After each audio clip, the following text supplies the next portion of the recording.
Bueno, hermanos, vamos en estos momentos a la predicación de la palabra de Dios.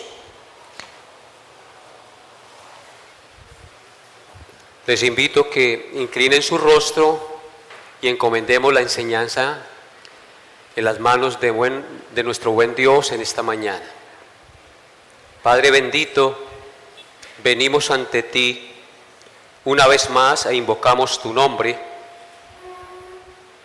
para que seas tú asistiéndonos con tu gracia y el poder de tu Santo Espíritu en este día, para poder escuchar el mensaje de tu gloriosa palabra. Dispón nuestra mente y todo nuestro ser, quita toda distracción, sueño, pereza, y concédenos estar atentos y receptivos al mensaje de tu glorioso Evangelio, de tu gloriosa palabra que es viva y eficaz. Cambia los corazones, mi Señor, con el mensaje.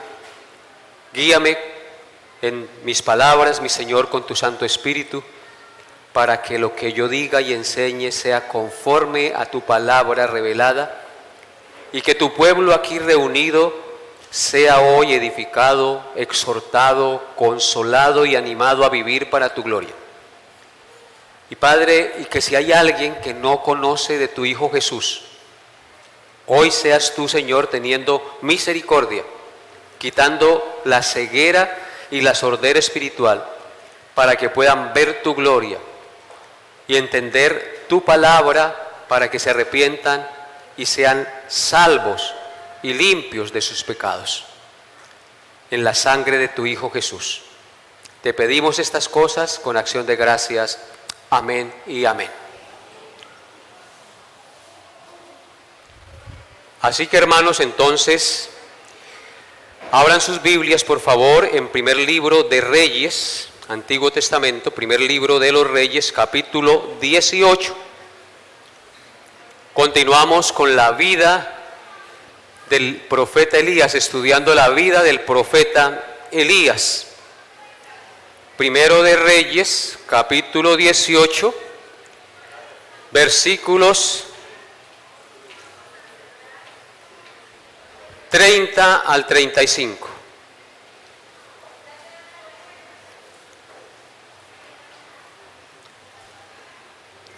Leemos esta porción de las Sagradas Escrituras. Primero de Reyes 18, 30 al 35. Entonces dijo Elías a todo el pueblo: acercaos a mí. Y todo el pueblo se le acercó. Y él arregló el altar de Jehová que estaba arruinado. Y tomando Elías 12 piedras, conforme al número de las tribus de los hijos de Jacob, al cual había sido dada palabra de Jehová diciendo: Israel será tu nombre, edificó con las piedras un altar en el nombre de Jehová. Después hizo una zanja alrededor del altar, en que cupieran 12 medidas de grano. Preparó luego la leña, y cortó el buey en pedazos, y lo puso sobre la leña. Y dijo: llenad 4 cántaros de agua, y derramadla sobre el holocausto y sobre la leña. Y dijo: hacedlo otra vez. Y otra vez lo hicieron. Dijo: hacedlo la tercera vez, y lo hicieron la tercera vez. Amén. De manera que el agua corría alrededor del altar, y también se habían llenado de agua la zanja. Así que hasta ahí la lectura el día de hoy. En este pasaje vamos a meditar esta mañana, del versículo 30 hasta el 35.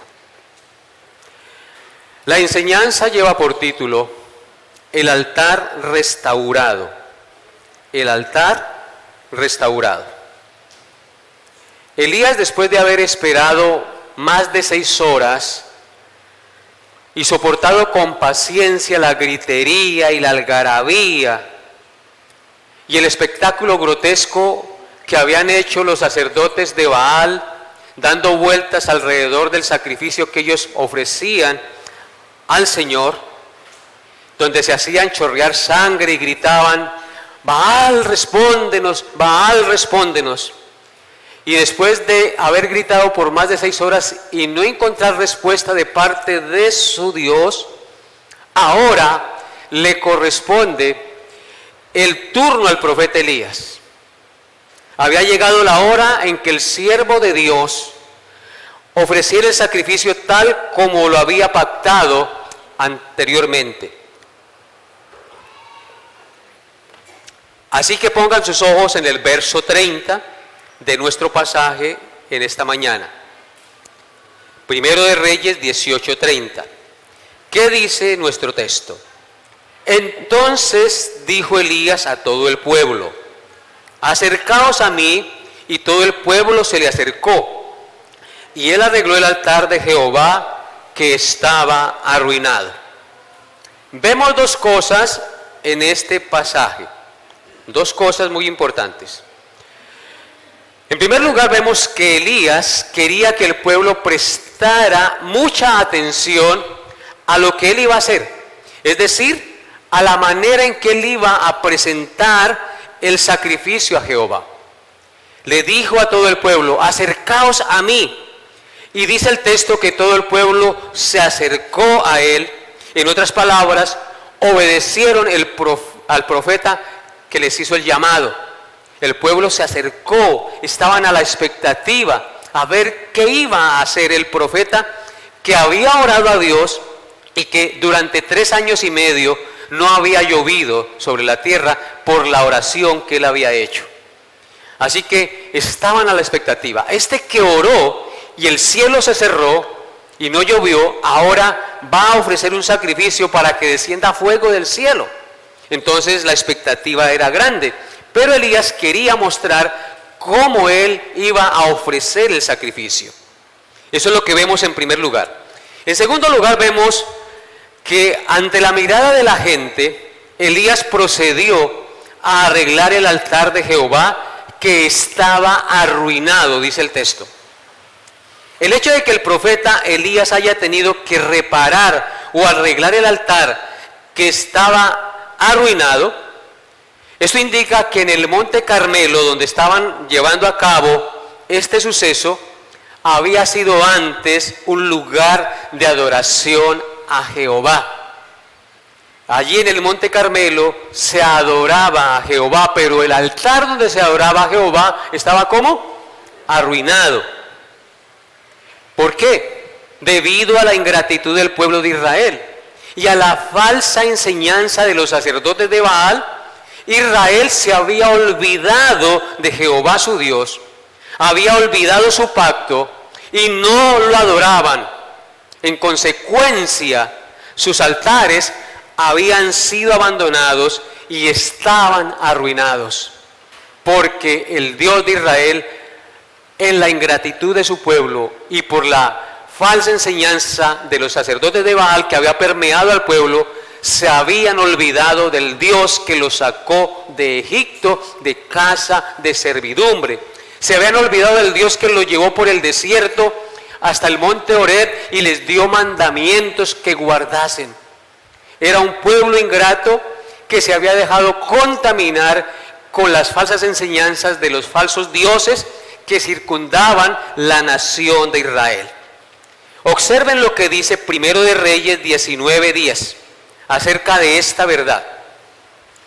Primero de Reyes 19:10 dice: él respondió: he sentido un vivo celo por Jehová Dios de los ejércitos, porque los hijos de Israel han dejado tu pacto, han derribado tus altares y han matado a espada a tus profetas, y solo yo he quedado y me buscan para quitarme la vida.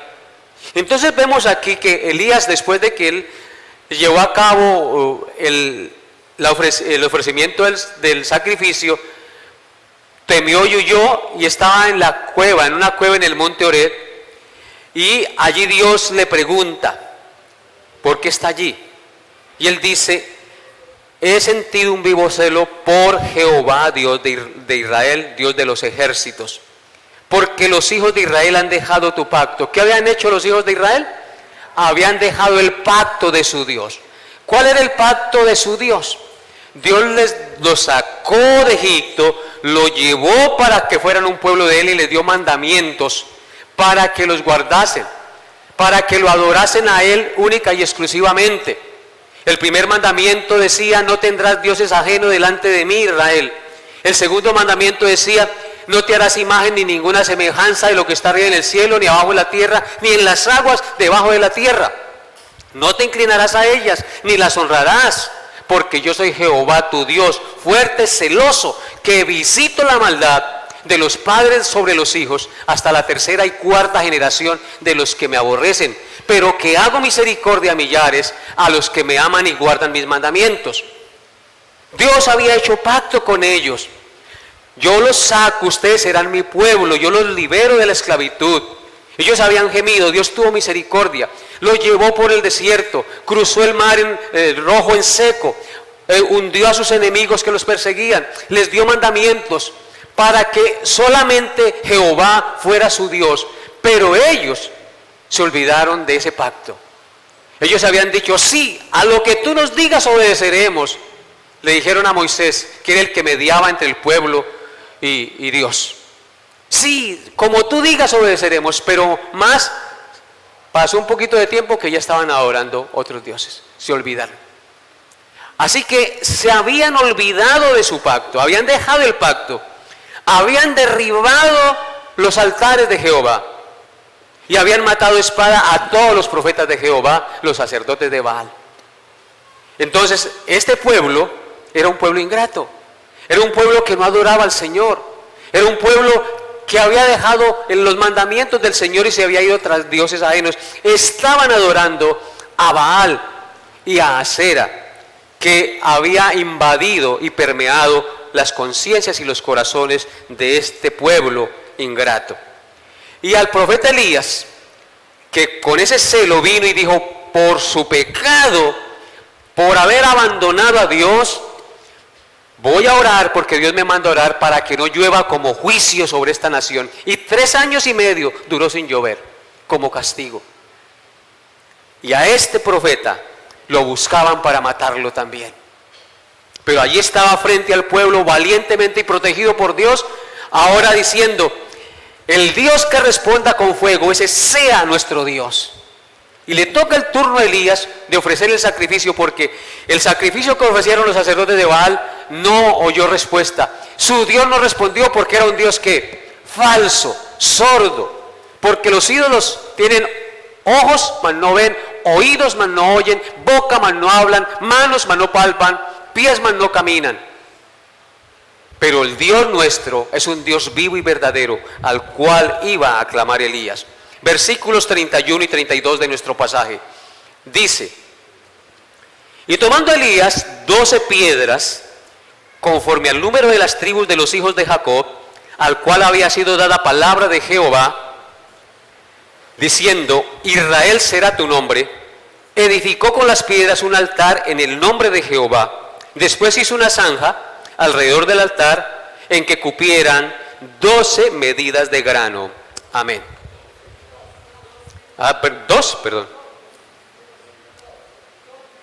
Dos medidas de grano, perdón. Un numerito no hace la diferencia. Bueno, hermanos, vemos en estos 2 versículos 3 cosas de cómo el profeta restauró y preparó el altar para el holocausto. Holocausto quiere decir una ofrenda de un animal consumida por fuego.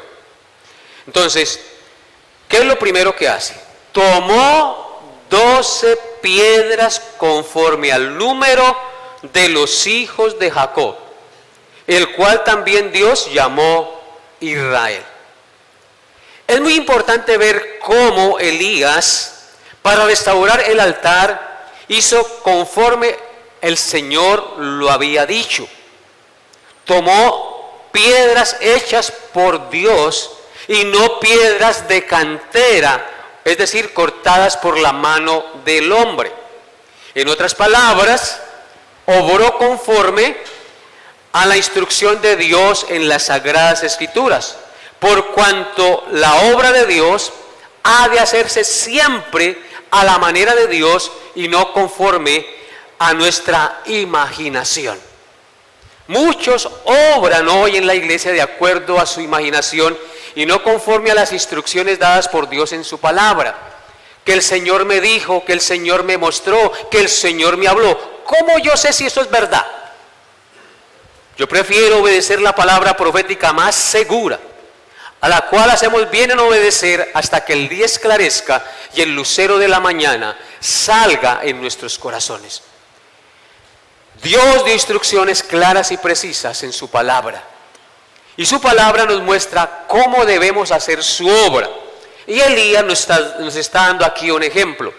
Está construyendo el altar conforme a las instrucciones que Dios daba, no conforme a su imaginación, para no profanar su altar y ofrecer fuego extraño, el cual Dios castiga y tiene por inmundo. Observen lo que dice Éxodo 20, versículo 25. Éxodo 20, 25. Dice: y si me hicieres altar de piedras, no las labres de cantería, porque si alzares herramientas sobre él, lo profanarás. Amén. Esto es una enseñanza maravillosa. ¿Cuál era la instrucción de Dios para hacer altar y ofrecerle sacrificio? Que las piedras fueran naturales como las encontraran, como Dios las había hecho, no piedras de cantera, donde el hombre corta piedras y las pule y las hace muy bonitas. El altar debía ser con piedras naturales, las piedras que Dios había creado. Porque si alzares herramientas sobre él, es decir, sobre el altar, es decir, si metieres tu mano, si metieres tus ideas, entonces profanarás el altar. No debemos meter nuestras ideas a las cosas de Dios, sino hacer las cosas conforme Dios lo ha instaurado en su palabra. Al tomar 12 piedras, volviendo a nuestro pasaje, al tomar 12 piedras para hacer el altar conforme al número de las tribus de los hijos de Israel, también les está recordando que ellos son descendientes de Abraham, de Isaac y de Jacob. Les está recordando que ellos son el pueblo escogido de Dios. Les está recordando que no debe haber división entre el pueblo de Dios, que no debe existir el reino del norte y el reino del sur. En esos momentos de la historia, Israel se había dividido en dos reinos después de la muerte de Salomón, el reino del norte y el reino del sur. Por la avaricia, por las envidias, el pueblo de Dios se dividió. Pero el pueblo de Dios eran 12 tribus, y las 12 tribus componían la totalidad del pueblo de Dios. No debían haber divisiones. Así que cuando Dios, a través del profeta Elías, permite levantar el altar con 12 piedras conforme al número de los hijos de Israel, les está enseñando que el pueblo de Dios es uno y que no debe haber divisiones entre el pueblo. En otras palabras, ellos debían entender que solo hay un pueblo escogido, formado por las 12 tribus de los hijos de Jacob, al cual Dios le cambió el nombre por Israel, porque Jacob, entre otras cosas, significaba tramposo, el que salió agarrado del talón del hermano gemelo o mellizo porque quería salir primero, ¿sí? Era el tramposito. Entonces es cambiado por Israel, que quiere decir el que lucha con Dios o Dios prevalezca, o que Dios prevalezca. Eso quiere decir Israel, el que lucha con Dios o que Dios prevalezca. Porque Jacob luchó con el ángel para que la bendición de Dios prevaleciera sobre su vida. ¿Qué es lo que usted debe hacer todos los días? Luchar para que la bendición de Dios prevalezca sobre su vida. Luchar contra el pecado. Los hijos de Dios somos hombres y mujeres que luchamos contra el pecado, que nos limpiamos de la vieja levadura, como les enseñaba anteriormente, para que la bendición de Dios prevalezca en mi vida. Una de las evidencias de que tú y yo somos hijos de Dios es que luchamos contra el pecado en el poder del Santo Espíritu de Dios. Hacemos morir las obras engañosas de la carne para que Dios prevalezca en nuestra vida con su bendición. Entonces, hermanos, solo hay un pueblo de Dios, porque solo hay un Dios verdadero. Solo hay una fe, solo hay un bautismo, un Dios y Padre de todos, el cual es sobre todos y por todos y en todos. Amén. Efesios 4, 5 y 6. Efesios 4, 5 y 6 dice lo siguiente.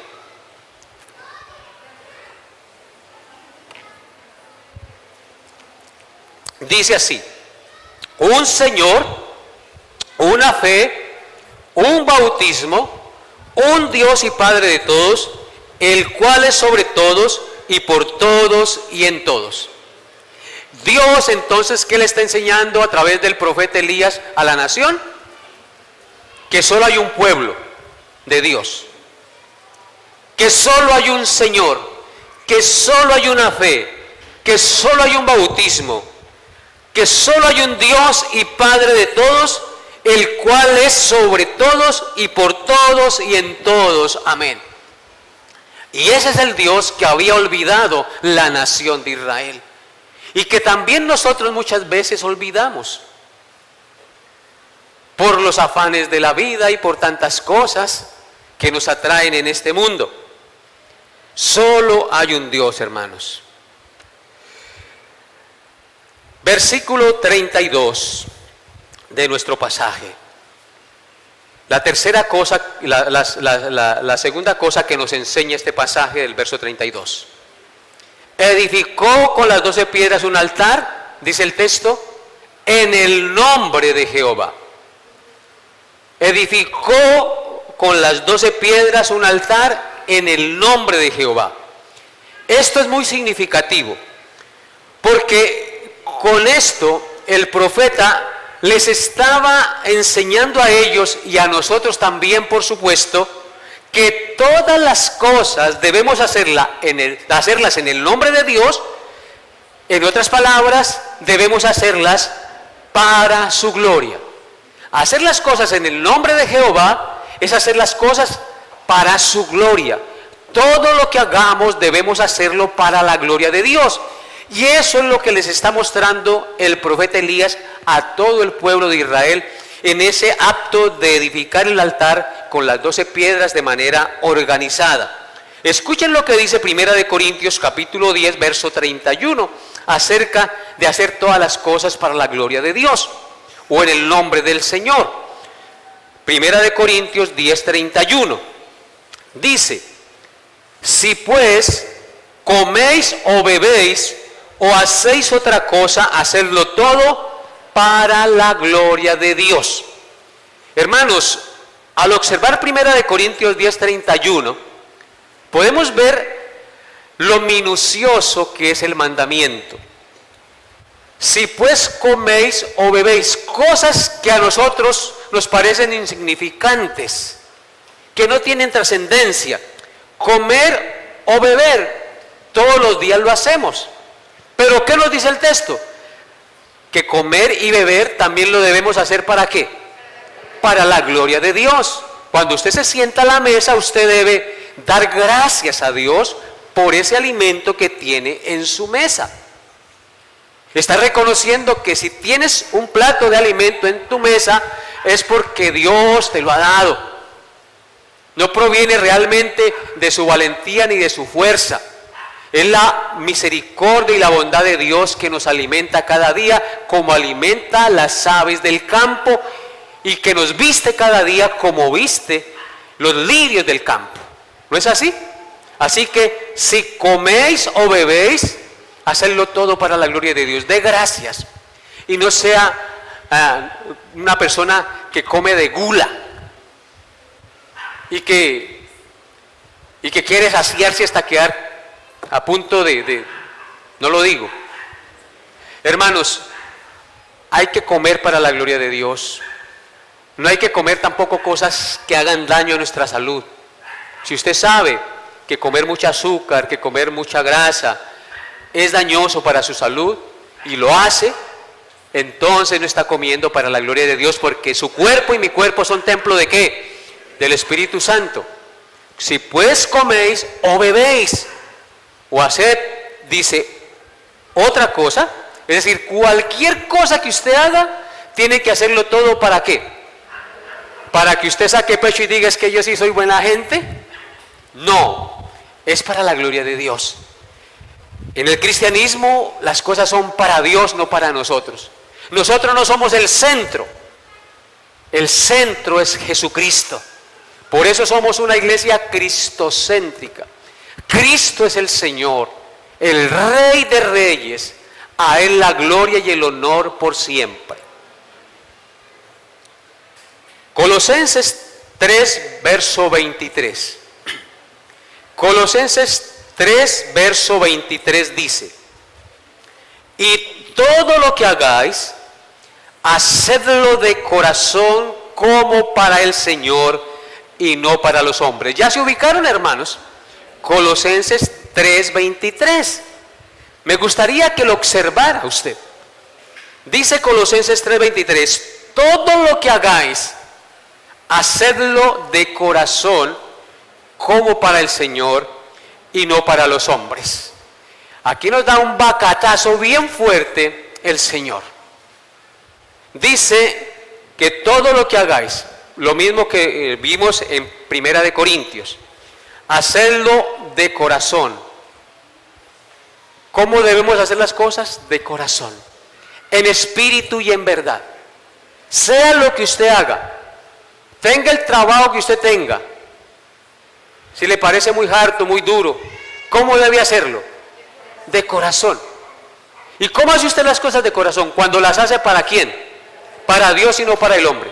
Cuando usted hace las cosas para que el pastor, para que el jefe, para que su mamá, para que su papá lo vea, no está haciendo las cosas de corazón.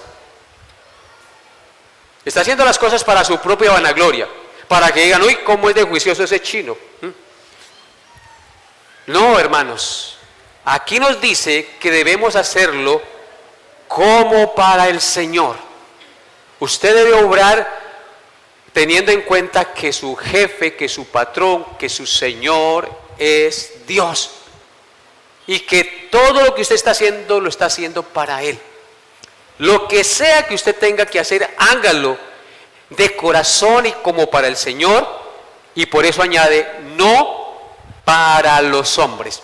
Si usted hace las cosas como para el Señor, ¿cuál va a ser el resultado en su jefe? Que se va a agradar de su trabajo, ¿sí o no? Va a bendecir su vida, porque dice, este es un buen empleado que hace todo de manera excelente. Haga todo como para el Señor y no para los hombres. Y entonces nuestro trabajo no se volverá aburridor ni harto. Claro que eso no indica que usted no anhele tener otro trabajo, pero dele gracias y hágalo mientras esté allí para el Señor y no para los hombres. Primera de Pedro 4:11. Primera de Pedro 4:11 dice el apóstol Pedro: si alguno habla, hable conforme a las palabras de Dios. Si alguno ministra, ministre conforme al poder de Dios, para que en todo sea Dios glorificado por Jesucristo, a quien pertenecen la gloria y el imperio por los siglos de los siglos. Amén. Aquí también es supremamente confrontador el pasaje para cada uno de nosotros. Si alguno habla, tiene que hablar conforme a las palabras de Dios, de acuerdo a los principios de Dios. Yo no debo hablar por hablar carreta. Debo hablar conforme a los principios de Dios. Y si alguno ministra, o es decir, si alguno sirva, ministre conforme al poder que Dios da. Dios es el que le permite servir en cualquier área que usted esté sirviendo, sea en la iglesia o en su vida laboral. Ministre, sirva conforme al poder que Dios da. ¿Y cuál es el poder que Dios nos ha dado? El Espíritu Santo de Dios que tenemos morando en nosotros, es el poder de Dios. Y entonces, ¿qué pasará cuando hacemos esto? En todo será Dios ¿qué? glorificado por medio de Jesucristo, a quien pertenecen la gloria y el imperio por los siglos de los siglos. ¿A dónde apunta todo lo que hacemos? A la gloria de Dios. ¿Notan lo que dice ahí en las 5 solas de la Reforma? ¿Cómo termina la última sola? Solo la gloria de Dios. Bien, hermanos, entonces eso es lo que les está enseñando el profeta Elías cuando el texto dice que edificó un altar con las 12 piedras conforme al número de las 12 tribus en el nombre de Jehová. Lo hizo en el nombre de Dios, en la autoridad de Dios y para la gloria de Dios. Y en tercer lugar, este pasaje, en el verso 32, nos dice el texto que hizo una zanja alrededor del altar en la que cupieran 2 medidas de grano. 2 medidas de grano. Esto es muy significativo también, este hecho en la construcción del altar. Porque las 2 medidas de grano, sea trigo o de cebada o centeno o cualquier producto de grano, representan el sustento de Dios para su pueblo. Y en esos momentos la nación estaba pasando una grave hambruna. No había qué cosa en Israel. Cosechas de grano, no había trigo, no había cebada, no había centeno, porque llevaba 3 años y medio sin llover. Era grave la hambruna en el pueblo. ¿Y por qué era grave la hambruna en el pueblo? Por su pecado. Por tal razón, el profeta le está recordando a la nación entera que el sustento físico como el espiritual vienen de Dios, que hizo los cielos y la tierra. Que el hombre, por más que se esfuerce, no puede hacer llover ni producir la tierra, hermanos. Él es el que hace llover, Él es el que hace producir la tierra. En consecuencia, esta nación debía arrepentirse de su idolatría y adorar y confiar solo en el Dios de sus padres, Abraham, Isaac y Jacob. Jehová, el creador de los cielos y la tierra, que hace llover y producir el fruto sobre la faz de la tierra. Observen lo que dice el primer libro de Reyes, capítulo 8, versículos 35 al 36. Primer libro de Reyes 8, 35 al 36, acerca de esta verdad.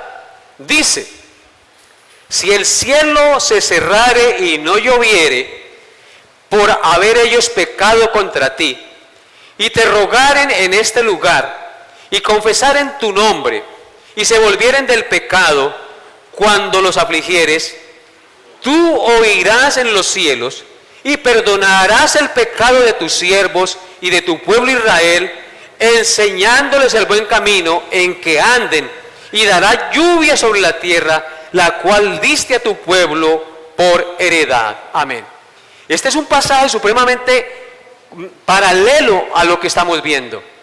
Dice el texto que si el cielo se cerrare y no lloviere por haber pecado contra ti, el pueblo de Israel, ¿qué había pasado? Habían pecado y el cielo se había cerrado. No habían cosechas. La hambruna era grave. Así que cuando Dios le manda a construir el altar a Elías, le está enseñando a la nación de Israel que se arrepienta, que reconozcan que solo hay un Dios que hace llover y producir el fruto, y que da alimento no solamente físico, sino también el alimento espiritual. Si confesaren tu nombre y se volvieren del pecado cuando los afligieres. ¿Los tenía bien afligidos durante 3 años y medio? Claro que sí, los tenía bien afligidos. Entonces, si claman, Él oirá desde los cielos y perdonará el pecado de los siervos y del pueblo de Israel, enseñándoles el buen camino en que anden, y dará lluvia sobre la tierra, la cual diste a tu pueblo por heredad. Así que este es un llamado al arrepentimiento y a reconocer a Dios como el dador de la lluvia y del sustento físico y espiritual para su pueblo. Salmo 147, versículos 7 al 9.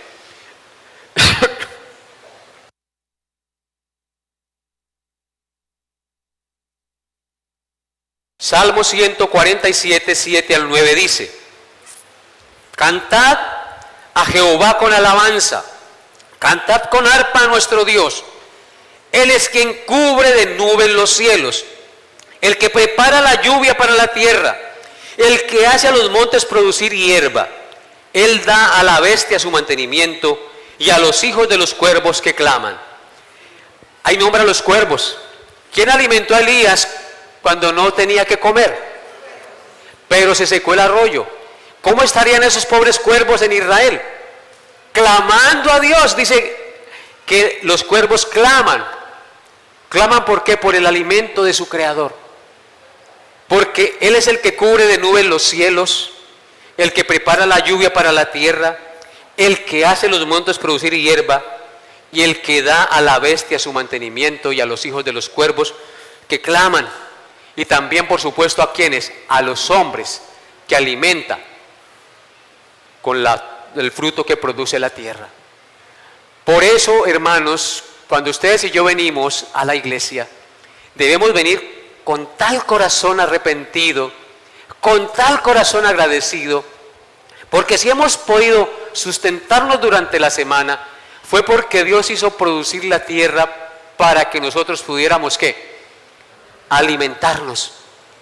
Y si venimos a adorarle, fue porque Dios nos alimentó durante la semana y puso en nosotros fe y confianza en Él para venir a adorarle.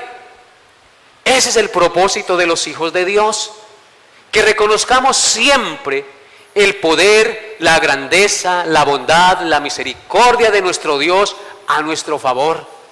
No como los que no le conocen, que andan en borracheras, que andan en paseos, que andan en vanidades y no se acuerdan de su Dios. Amados hermanos, ustedes y yo somos el pueblo de Dios, el pueblo especial, y Él es el único digno de gloria, honra y honor. Por tal motivo, cuando vengas a la iglesia debes venir siempre con ese agradecimiento, con esa gratitud profunda, para reconocer la grandeza, la bondad y el amor de nuestro buen Dios, que estuvo aún dispuesto a entregar a su Hijo para que tú y yo no nos perdiéramos y tuviéramos vida eterna y fuésemos presentados justos delante de Él. Amén. Qué bueno es alabar a nuestro Dios y reconocer su grandeza. Versículos 33 al 35 de nuestro pasaje. ¿Qué dice? Versículos 33 al 35 de Primero de Reyes 18. Dice, Primero de Reyes 18, 33 al 35. Preparó luego la leña y cortó el buey en pedazos y lo puso sobre la leña y dijo: llenad 4 cántaros de agua y derramadla sobre el holocausto y sobre la leña. Y dijo: hacedlo otra vez. Y otra vez lo hicieron. Dijo aún: hacedlo la tercera vez. Y lo hicieron la tercera vez. De manera que el agua corría alrededor del altar y también se había llenado de agua la zanja. ¿Qué había en la zanja? Medidas de grano. Muy bien. Ahora, después de preparado el altar, vemos en estos 3 versículos cómo el profeta preparó la ofrenda para Dios. Primero preparó el altar, ahora prepara la ofrenda para Dios de una manera ordenada y meticulosa. En primer lugar, preparó la leña, es decir, la cortó y la puso sobre el altar que había construido con las 12 piedras. En segundo lugar, cortó el buey en pedazos, es decir, lo desprezó y lo puso sobre la leña, ordenadamente. En tercer lugar, hizo derramar 4 cántaros de agua sobre el animal y sobre la leña. Esta operación, ¿cuántas veces la hizo? 3 veces. En otras palabras, hizo derramar 12 cántaros de agua sobre el animal y sobre la leña. Y el resultado de esto fue que el agua corría y se llenó la zanja en la que había alrededor del altar y donde estaban las medidas de grano. Así que, hermanos, esto es muy importante entenderlo. En todo esto podemos ver cómo el profeta preparó la ofrenda, como Dios lo había ordenado. No solamente preparó el altar, sino que también preparó la ofrenda como Dios lo había ordenado. Observen lo que dice Levítico capítulo 1, versículos 6 al 9. ¿Cómo debemos hacer las cosas? ¿Como a nosotros nos parece o como Dios manda? Como Dios lo manda, ¿a dónde? En su palabra, no de acuerdo a mi imaginación. Levítico 1, 6 al 9. Dice así la palabra de Dios. Y desarrollará el holocausto y lo dividirá en sus piezas, es decir, desprezará el animal. Y los hijos del sacerdote Aarón pondrán fuego sobre el altar y compondrán la leña sobre el fuego.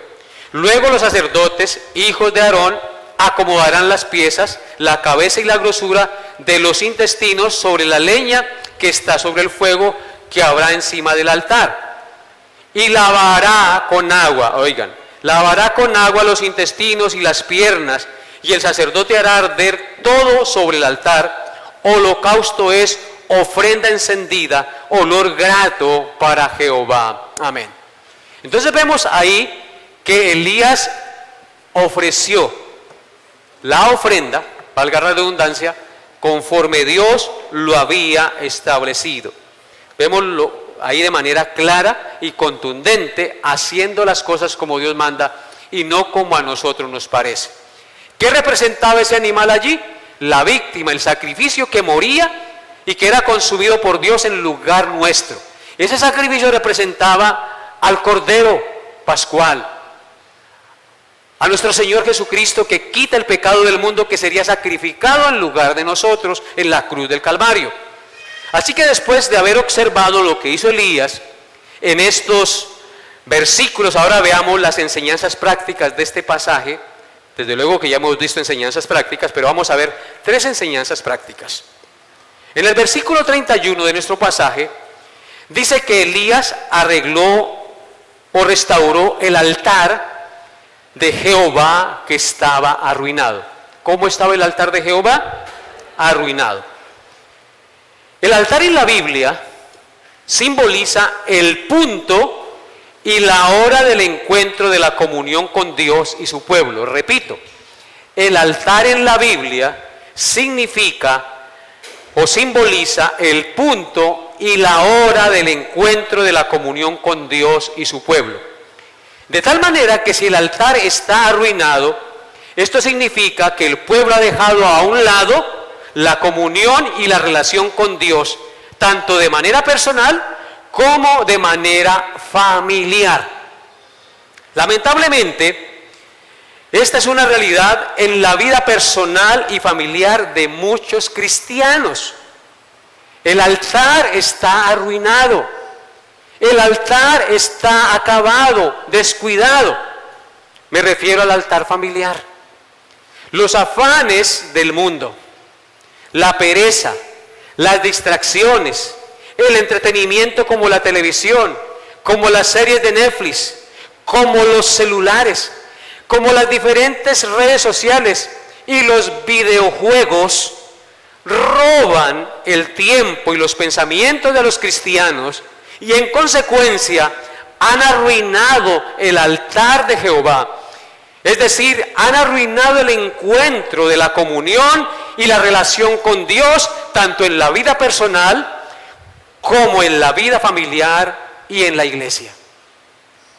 Hay padres que no leen la Biblia, que no oran con sus hijos, que no tienen un encuentro familiar con Dios durante la semana, que se limitan solo a ser domingueros, a lo que el pastor les enseña el domingo. Y si lo que el pastor les enseñara durante la semana lo meditaran, lo estudiaran, lo reflexionaran, pues maravilloso sería. Pero lo cierto es que ni siquiera toman nota, u otros se la pasan en el celular con el pretexto de que están mirando la Biblia en el celular y se meten a las redes sociales estando aquí, reunidos como iglesia. Eso es un desplante a Dios. Tenemos que desconectarnos del mundo virtual y estar presentes en Dios, hermanos. El altar de Dios en estos momentos es este: No piensen así en una virgen y en un poco de... No, hermanos. El altar es el encuentro personal con Dios y su pueblo, en el que su pueblo le adora, le glorifica, le exalta. Y Dios se manifiesta a ellos con su palabra, exhortándoles, edificándoles, animándoles, consolándoles. Esto es muy importante entenderlo, hermanos. Padre de familia, usted tiene que leer la Biblia durante la semana, leérsela a sus hijos, tener un encuentro familiar en su casa, orar con sus hijos, tener un altar familiar, un encuentro con Dios y la familia entre la semana, durante los días de la semana. No se limiten solamente a ser domingueros, porque ni siquiera el domingo, como les dije, cuando vienen a la iglesia, le dedican el tiempo a Dios. El altar familiar, porque a veces uno los ve zarandeleando por allá. Hermanos, no, venimos a adorar a Dios, a tener el encuentro con el Señor. Nuestro altar con el Señor tiene que ser restaurado. Nuestro encuentro con el Señor tiene que ser algo sublime, algo especial. Él es el que nos da la vida. Él es el que nos concede todas las cosas, el que dio a su Hijo por nosotros. ¿Cómo no hemos de encontrarnos con Él? ¿Cómo no hemos de buscarle como buscamos la plata y como buscamos la comida? No solo de pan vivirá el hombre, sino de toda palabra que sale de la boca de Dios. El altar familiar y personal está arruinado. Y el llamado del Señor es a que en un acto deliberado, óiganlo bien, en un acto deliberado, al igual que el profeta Elías, lo restauremos, tanto en la iglesia como en el hogar. ¿Por qué debemos restaurar o iniciar el altar familiar si no lo estamos haciendo? ¿No estás haciendo el altar familiar? ¿Ni siquiera personal? Debes iniciar. ¿Y por qué debes iniciarlo? Voy a mostrarles 7 cosas de por qué debes tener un altar familiar. En primer lugar, porque esa es la voluntad de Dios. Usted debe tener un altar familiar porque esa es la voluntad de Dios. Deuteronomio 6, 1 al 9, rápidamente. Deuteronomio 6, 1 al 9 dice: estos pues son los mandamientos, estatutos y decretos que Jehová vuestro Dios mandó que os enseñase, para que los pongáis por obra en la tierra la cual pasáis vosotros para tomarla, para que temas a Jehová tu Dios, guardando todos sus estatutos y sus mandamientos que yo te mando, tú, tu hijo y el hijo de tu hijo, todos los días de tu vida, para que tus días sean prolongados. ¿Cada cuánto deben enseñar los padres los mandamientos a sus hijos? Todos los días, dice. No es solamente el domingo. No es que allá a mi hijo le enseñen en la escuela dominical los domingos y con eso se contenta. ¿Sí? ¿Cómo no? ¿Cuál es el mandato de Dios? Todos los días. Tú y tus hijos deben guardar y poner en práctica los mandamientos. Verso 3. Y hay una promesa, dice que para que tus días sean ¿qué? Prolongados, para que te vaya bien. Verso 3. Oye pues, oh Israel, y cuida de ponerlos por obra. Oye, escuchen, pueblo, no sean sordos. Oye pues, Israel, y cuida de ponerlos por obra, para que te vaya bien en la tierra que fluye leche y miel, y os multipliquéis como te ha dicho Jehová, el Dios de tus padres. ¿Para qué quiere Dios que hagamos el altar familiar? Para que nos vaya bien. No seamos tercos, no seamos insensatos. Dios quiere que nos vaya bien.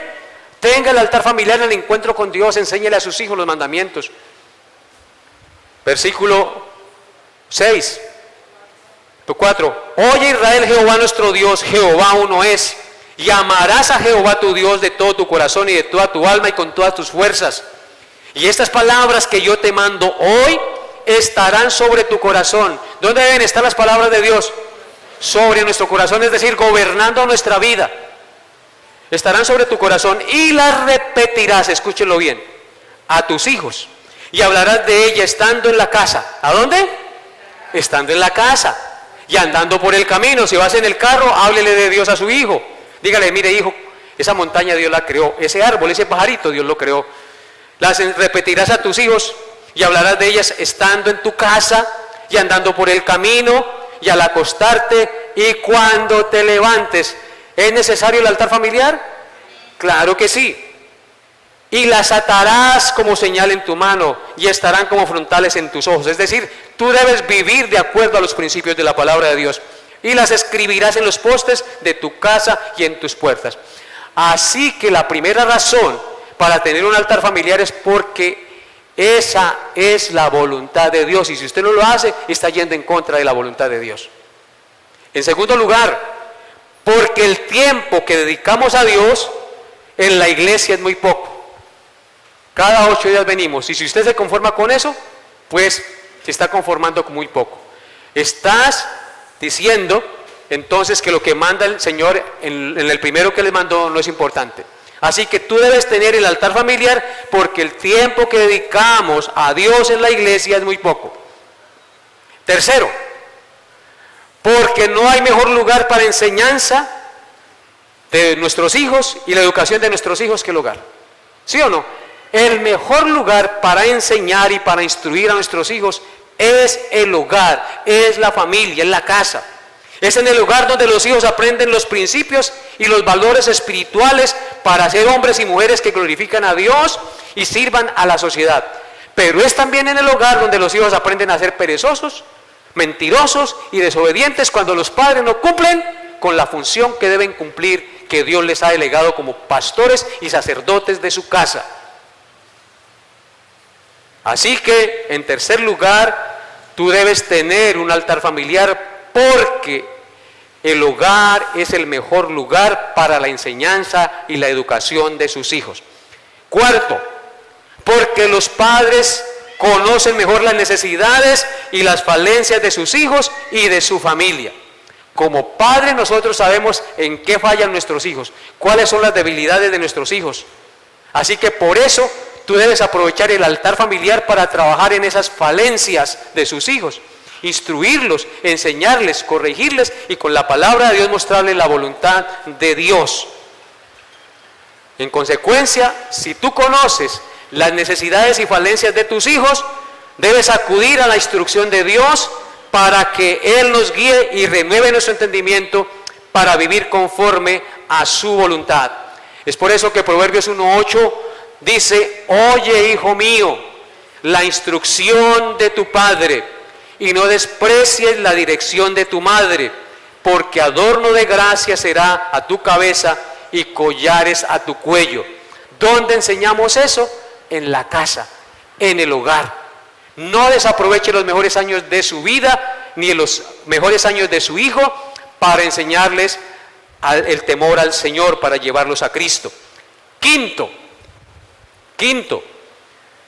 porque la familia es la institución más sagrada que Dios ha creado. Como padres, daremos cuenta por la familia que Dios ha puesto bajo nuestro cuidado. Por eso, debemos poner nuestra familia bajo las alas protectoras de Dios cada día en el altar familiar. La familia está bajo ataque, como ustedes lo saben, un ataque infernal contra la familia. El gobierno quiere meterse dentro de la familia y decirle qué le debe enseñar usted a sus hijos. Pero el que manda qué es lo que debemos enseñar a los hijos y a la familia es Dios y no el gobierno. La familia tiene que ser instruida por los padres, no por el gobierno. Dios el creador de la familia, Dios el Padre de todas las cosas, Dios nuestro Padre nos dio instrucciones para instruir a nuestros hijos y guiar nuestra familia. Por eso es necesario el altar familiar, porque en la familia podemos enseñar a Dios y los valores para que nuestros hijos no se tuerzan con tanta ideología perversa que está pululando por todas las redes sociales y a través de los medios de comunicación habidos y por haber. Por eso es que el Salmo 127, 1 y 2, ¿qué dice? Ustedes lo deben saber de memoria, claro. ¿Qué dice el Salmo 27, 1 y 2? Si Jehová no edificare la casa, en vano trabajan los que la edifican. Si Jehová no guarda la ciudad, en vano vela la guardia, y por demás es que os levantéis de mañana y vayáis tarde a reposar, si Jehová no edifica su familia, su casa. Sexto, porque es responsabilidad del padre como pastor en su hogar y sacerdote de su hogar. Padre de familia, madre de familia, ustedes son los pastores y los sacerdotes en su hogar. Ustedes son los mediadores entre Dios y sus hijos. Ustedes son los responsables de que sus hijos conozcan a Dios, de que teman a Dios y que obedezcan sus mandamientos. Ustedes deben procurar que sus hijos conozcan a Jesucristo. Y si su esposa no conoce a Cristo, usted, esposo, debe procurar que su esposa conozca a Cristo. Y si su esposo no conoce a Cristo y la esposa conoce a Cristo, la esposa debe procurar que su esposo conozca a Cristo. Debe ponerse de rodillas en el altar familiar y clamar por la conversión de su esposo. Su familia, hermanos, necesita, escúchelo bien, necesita desesperadamente el alimento espiritual, y usted no se ha dado cuenta. No se ha dado cuenta. El alimento que usted no le dé a sus hijos, el mundo se lo dará. Téngalo por sentado, por cierto. Si usted no alimenta a sus hijos con la palabra de Dios, el mundo los alimenta con su porquería, con la maldad que pulula por todas las partes, en los colegios, en las universidades, por las redes sociales. Y séptimo, usted debe tener un altar familiar, porque eso une a la familia e incentiva el amor por Dios en el núcleo familiar. Si tú y yo tenemos un altar familiar, incentivamos en la familia la unidad y el amor y el temor de Dios en el hogar. ¿O no es así? Pero si a usted le da lo mismo 8 que 80, llegar, se tiró sobre la hamaca, sobre el sillón, se quitó los zapatos y no dice: gracias, Dios mío, porque hoy me permitiste ir y venir. Hijos, vengan, leamos la palabra de Dios sin forzarlos, sin obligarlos, con amor. Venga, le damos gracias a Dios porque tenemos trabajito, porque tenemos salud, porque tenemos un techo, porque no nos ha faltado nada. Venga, oremos. Estoy seguro que eso incentivará el amor por Dios en su familia, el temor por Dios en su familia. Pero si usted solamente llega y ¡pum!, el control, televisor, series de Netflix, etcétera, etcétera. ¿Qué le está enseñando a sus hijos? Hacer haraganes, lo mismo. Hacer sin responsabilidad, sin temor a Dios. O si llegó y se va para donde el amigo, o llegó a pelear.